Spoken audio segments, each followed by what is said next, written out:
तथागत बुद्धांना एकदा एका मनुष्याने विचारलं की तथागत, तुम्ही म्हणता देव नाही, आत्मा नाही, पुनर्जन्म नाही, स्वर्ग नाही, नरक नाही. तुम्ही असं कस काय म्हणता, का म्हणता? यावर तथागत म्हणाले, मी फक्त मनुष्याला वास्तव सत्य काय आहे हे पटवून देण्याचं काम करतो. यावर तो व्यक्ती म्हणाला, मला फारसं कळालं नाही, मला तुम्ही हे व्यवस्थित सोप्या भाषेत सांगाल का? तथागत म्हणाले, माणसाला बाह्य 5 ज्ञानेंद्रिय आहेत, ज्याद्वारे माणूस सत्य जाणतो. डोळे, कान, नाक, जीभ आणि त्वचा यांच्याद्वारे मनुष्याला ज्ञान होतं. माणूस डोळ्यांनी बघतो, कानांनी आवाज ऐकतो, नाकाने श्वास घेतो, त्वचेने स्पर्श ओळखतो, जिभेने चव घेतो. ही 5 ज्ञानेंद्रिय असतात आणि यांच्यामधून कधी कधी 2 ते 3 ज्ञानेंद्रियांचा वापर करून मनुष्य सत्य जाणतो, काहीतरी जाणून घेण्याचा प्रयत्न करतो. जसं की पाणी डोळ्यांनी आपल्याला दिसतं, पण ते गार आहे की गरम हे समजून घेण्यासाठी आपल्याला त्वचेची आवश्यकता असते. गोड आहे की खारट आहे हे कळण्यासाठी जिभेची आवश्यकता असते. तो व्यक्ती म्हणाला की हे सगळं बरोबर आहे, पण या सगळ्याचा देव असण्याशी आणि नसण्याशी काय संबंध? तथागत म्हणाले, हवा दिसत नाही, पण तिचं अस्तित्व नाकारता येत नाही, कारण तिचं अस्तित्व आपल्याला जाणवत असतं. आपण श्वासोश्वास करताना हवा आत घेतो, बाहेर सोडतो, आपल्याला हवा जाणवते. मग तथागत म्हणाले, आता मला सांग, ज्याप्रमाणे हवा आपल्याला जाणवते त्याप्रमाणे देव आपल्याला या 5 इंद्रियांनी जाणवतो का? तो व्यक्ती विचारात पडला. तथागत म्हणाले, तुम्ही प्रत्यक्ष देव पाहिला आहे का? तो व्यक्ती म्हणाला, नाही. तुमच्या वडिलांनी, तुमच्या आजोबांनी, त्यांच्या वडिलांनी देव पाहिलाय का? तो व्यक्ती म्हणाला की नाही. मग तथागत म्हणाले की जर तू पाहिला नाहीस, तुझ्या पूर्वजांनी कधी देव पाहिला नाही, तुला कधी तुझ्या 5 इंद्रियांनी तो जाणवला नाही, मग तू कस काय म्हणू शकतोस की देव आहे? हे तथागत बुद्धांचं म्हणणं होतं बरं का. आणि त्या व्यक्तीला हे कुठेतरी थोडंफार पटत होतं, पण त्या व्यक्तीचं इतक्यावर समाधान झालं नाही. त्याने बुद्धांना पुढचा प्रश्न विचारला. तो म्हणाला की तथागत, बाकी सगळं ठीक आहे, पण आपण जिवंत आहोत, म्हणजे आपल्यात आत्मा आहे हे तर खरं आहे ना? तथागत त्या व्यक्तीला म्हणाले की तुम्ही सांगता आत्मा आहे आणि तो कधीच मरत नाही, बरोबर? तो व्यक्ती म्हणाला की हो, बरोबर.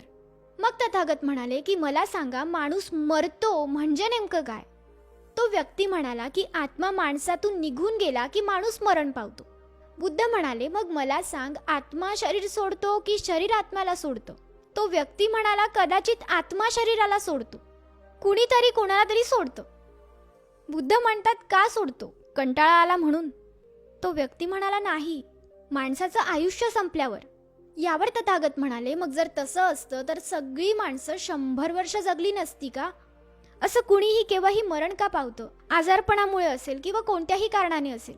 तो व्यक्ती म्हणाला की तथागत, बरोबर आहे तुमचं, पण माणसात जो जीव आहे त्याला तुम्ही काय म्हणाल?